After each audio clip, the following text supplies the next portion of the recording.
Cada lenguaje de programación trae cientos de funciones que vienen nativas en el lenguaje. En este video te voy a estar mostrando las 10 funciones más comunes que trae JavaScript. Y vamos a estar dividiendo estas en 4 grupos fundamentales. Para ilustrar esto, vamos a venir a un navegador y vamos a presionar la tecla F12 para mostrar las herramientas del desarrollador. A mí me gusta ponerla para que se vean un poco con más espacio debajo.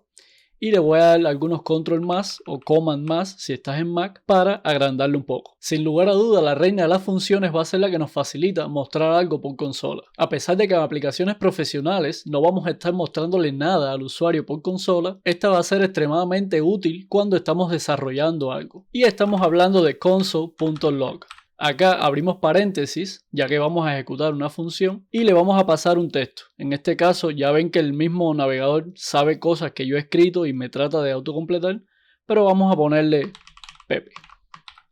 Cerramos los paréntesis porque es de la función que vamos a llamar y el punto y coma no es obligatorio en JavaScript, pero yo tengo manía de ponerlos, así que se va con punto y coma. Como ven, cuando di Enter se ejecutó esta línea que está acá y me mostró por consola Pepe, que fue el texto que yo le especifiqué. Vamos a usar control L para limpiar lo que está en la consola o simplemente le puedes dar a este iconito de acá. Ahora vamos a suponer que queremos mostrarle un cartel con alguna información al usuario. Para esto vamos a utilizar alert. De la misma forma con todas las funciones, vamos a abrir paréntesis y vamos a pasarle el texto que queremos mostrarle al usuario. En este caso sería el mismo Pepe.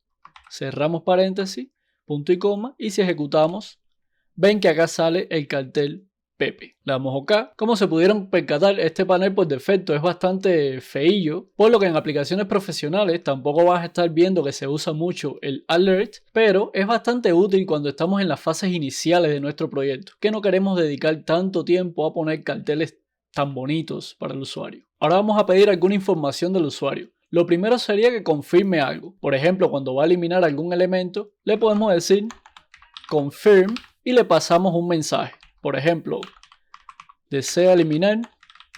Vamos a ponerle un signo de pregunta. Y si ejecutamos, vemos un panel, lo mismo que el alert, que dice desea eliminar, pero esta vez tenemos un OK y un cancel. Si presionamos el OK, vamos a notar que nos devuelve, es decir, nos va a retornar para atrás el valor true, que es verdadero, confirmando que el usuario desea eliminar. Pero vamos a correr la línea de nuevo y si ahora presiono en cancelar, nos va a devolver false. La otra forma que podemos pedirle algo al usuario es que él manualmente entre algún valor. Para esto podemos usar la función prompt. Abrimos paréntesis y a esta se le pueden pasar uno o dos parámetros. El primero sería para darle la indicación al usuario. Por ejemplo, entre su nombre. Y si ejecutamos, van a ver que sale o el mismo panel feo que dice entre su nombre y acá un input para que el usuario escriba algo. Vamos a ponerle, por ejemplo, Leito. Le doy OK. Y van a ver que el Leito, el mismo valor que yo escribí ahí, es lo que me va a devolver esa función para atrás. Un problema común que se comete al inicio con JavaScript es que se manipulan los números como textos. Por ejemplo, vamos a escribir el número 34. Si le damos Enter, ven que el número es simplemente 34. No tiene estas comillitas que están del lado acá que significan que esto es un texto, no un número. Entonces, por ejemplo, podemos decirle al usuario prompt. Ven que si doy la tecla arriba, él me va poniendo el último comando que escribí cada vez. Vamos a decirle entre un número. Si ejecuto, me sale lo mismo, entre un número, pero ahora si le digo 23 y le doy enter, ves que este 23 sale con estas comillitas, significando que este 23 lo va a tratar JavaScript como un texto, no como un número. Y justo para eso vamos a ver las funciones más usadas cuando estamos manipulando números. La primera de estas es si queremos convertir cualquier cosa en un entero, es decir, en un número sin coma o punto flotante. La función sería parseInt. Si le pasamos, por ejemplo, 23.34, esta nos devuelve simplemente 23, que es la parte entera de ese número.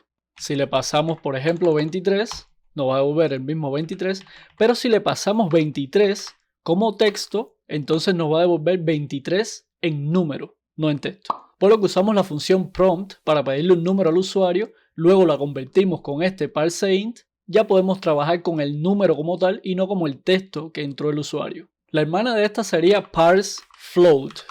.3 cerramos y él nos va a devolver 34.3, pero como número con punto flotante. Ahora, ¿qué pasa si a alguna de estas funciones le pasamos un valor que no es un número? Por ejemplo, vamos a suponer que le mostramos al usuario entre un número, pero el usuario entra Pepe. En ese caso, vamos a ejemplificarlo. Vamos a poner acá Pepe.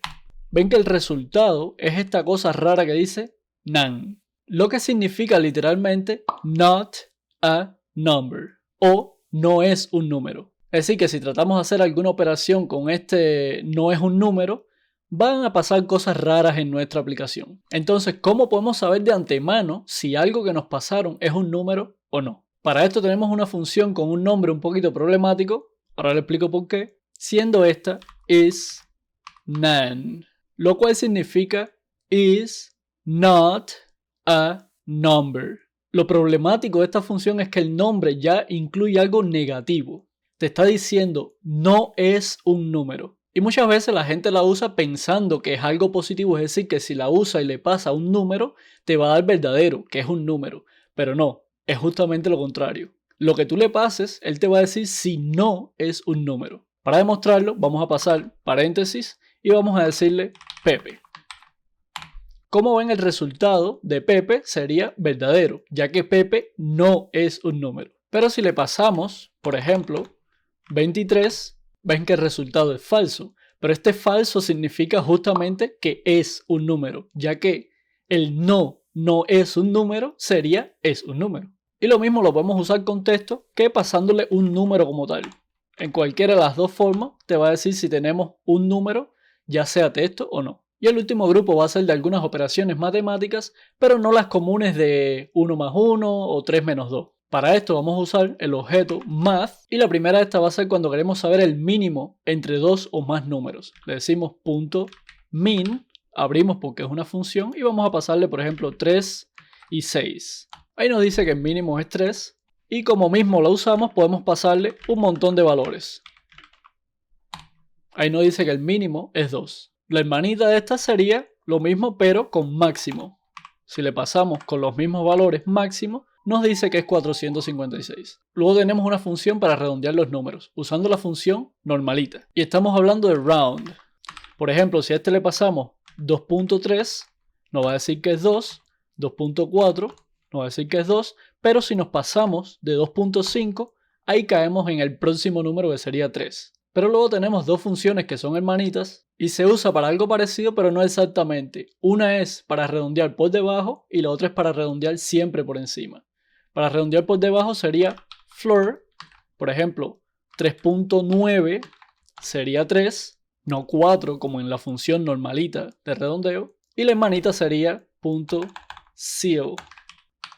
3.9 está bien, sería 4, pero 3.1 también sería 4. Y es que esta es justamente lo contrario. Esta redondea por encima. Y por último vamos a ver una función del mismo objeto math que es muy común en la programación y tiene un montón de aplicaciones. Estamos hablando de random.